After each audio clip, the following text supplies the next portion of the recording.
Welcome to part 2 of the podcast series. I'm Johnny Lee from the Department of Statistics and Actuarial Science at the University of Waterloo. In this video, I'm going to explain how we may use the Vitor method to implement the semi-coherence hypothesis. So to recap, the semi-coherence hypothesis may be seen as a compromise between the non-coherence hypothesis and the full coherence hypothesis. In particular, a tolerance corridor is imposed on the mortality differential between two populations. If the tolerance corridor is not exceeded, then the expected mortality trajectories of the two populations may diverge. Otherwise, the system will switch to another state in which the expected paces of mortality reduction will be adjusted so that the differential will be expected to shrink over time. And in the previous video, I used this picture to explain the semi-coherence hypothesis.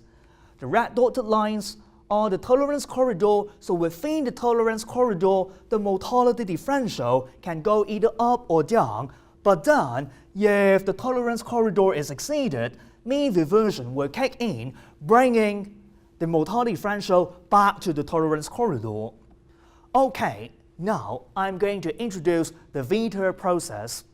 As in the first video, I use the Lee corridor model with common age response parameters, as shown in the first equation on this slide.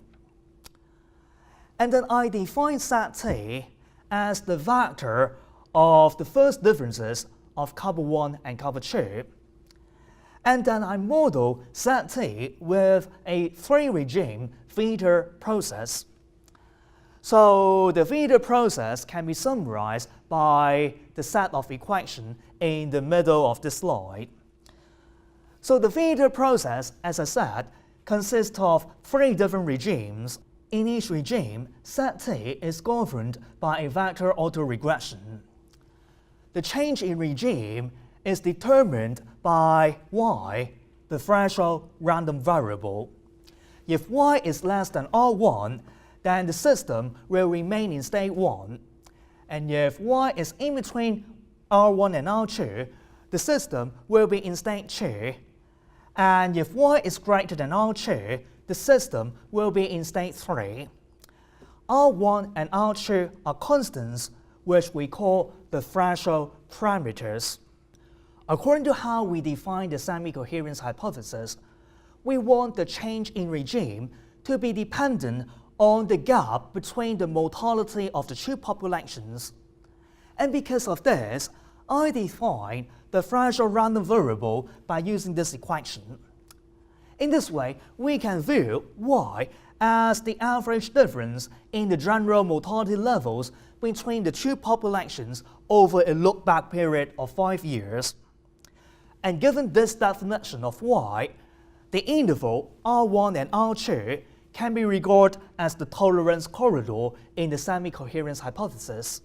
To explain how intermittent mean reversions occur, let me define this new vector, μg1 and μg2, which is a function of the autoregressive parameters in the G regime. We can regard μgi as the steady-state expected rate of change in couple I in the G regime.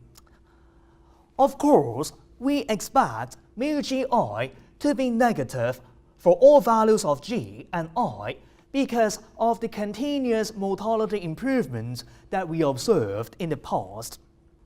Along this line, the absolute value of μgi can be regarded as the expected pace of mortality reduction in regime G for population I.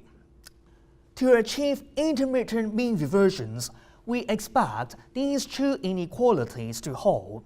So we require, in regime 1, the expected rate of mortality reduction for population 1 is less than that for population 2.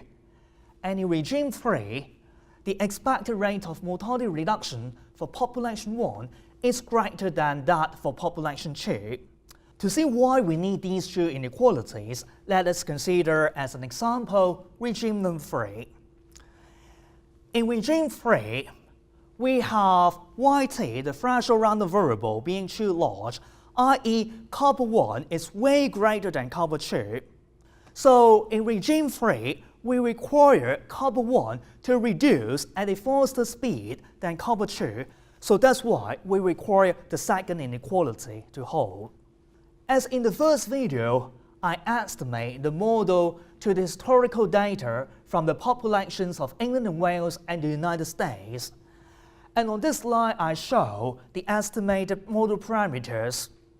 And it is quite easy to verify that the two necessary inequalities hold under this set of parameter estimates.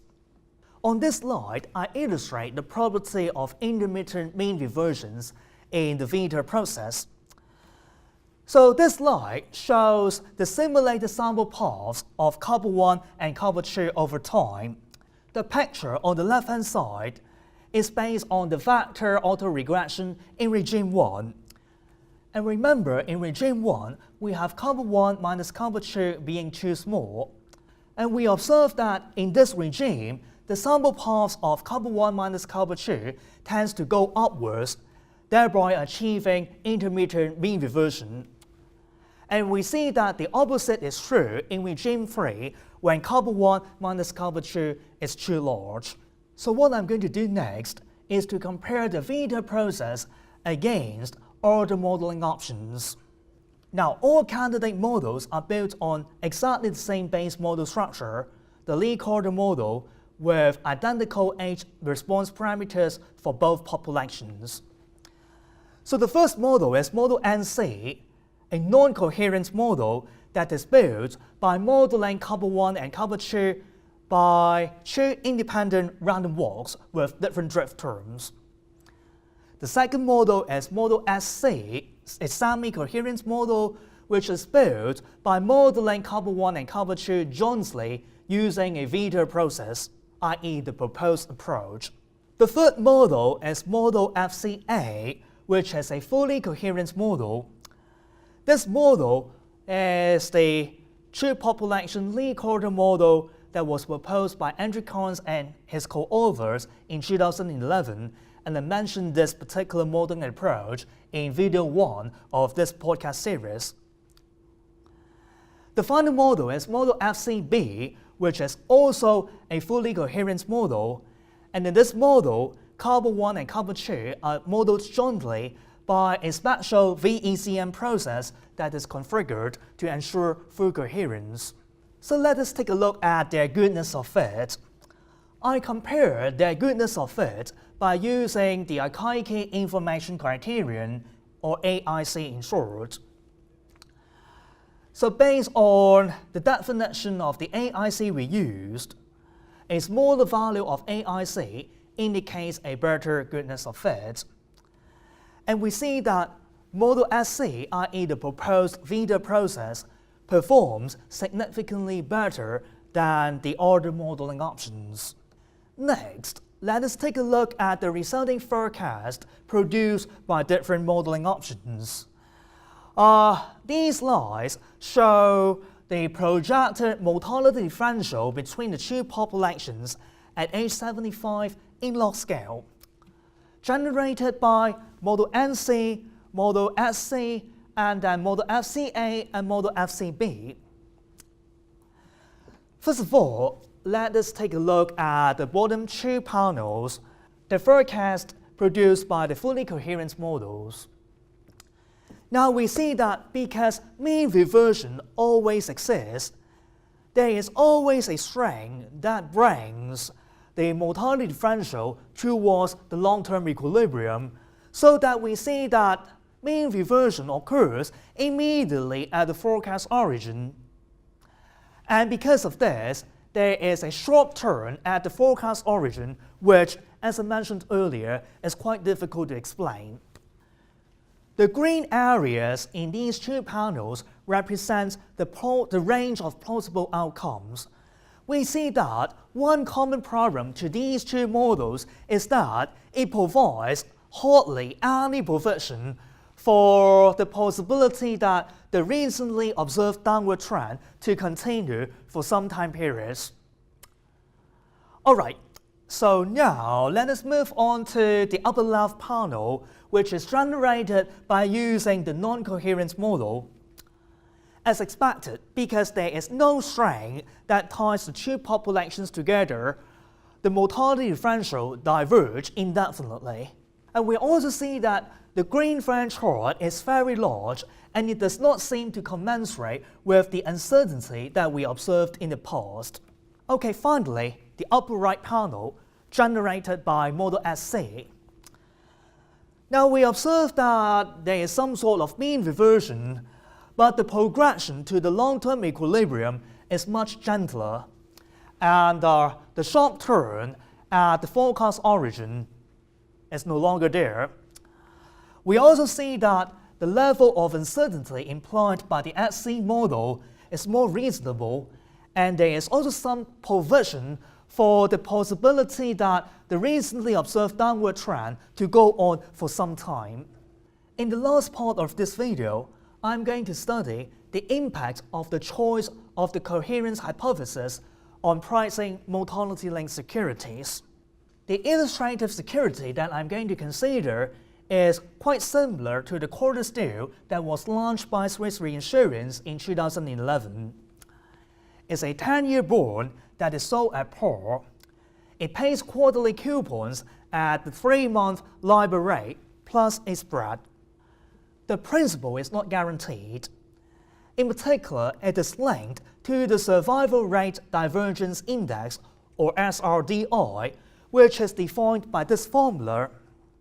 It represents the difference between the realized survival rates for England and Wales population and for the US population. The principal reduction is calculated by using this formula. So if the SRDI is smaller than AP, then the principal will be paid back in full. But then if the SRDI is greater than AP, the principal starts to erode. And finally, if the SRDI is greater than EP, the principal will be completely eroded and there will be no principal repayment at maturity. Well, of course, there's no free lunch. The bondholders have to be compensated for the risk they have taken, and the compensation is a spread over the LIBOR rate. And to determine this spread, we use the risk-cubic pricing method that was proposed by Morton Lane in year 2000. Under this method, the risk premium is the sum of the expected losses, EL, and the expected excess return, EER.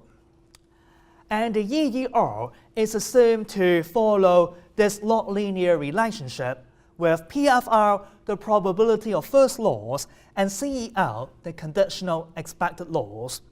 And I've calibrated parameters alpha, gamma, and beta in this log linear relation by using pricing data that are associated with the transactions of the mortality-linked securities that are traded from year 2003 to year 2010.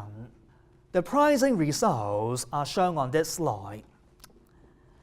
So first of all, let us take a look at the pricing results generated by models FCA and FCB, the fully coherent models. Now we see that both models imply a zero value of PFL, PE, and EL.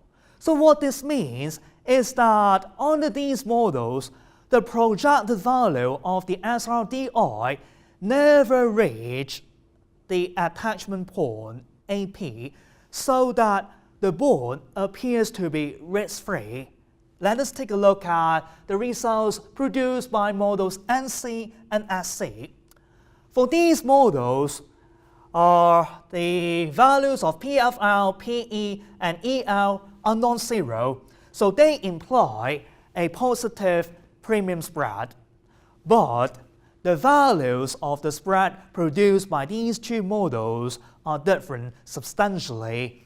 In particular, the premium spread implied by model SC is only about half of that implied by model NC.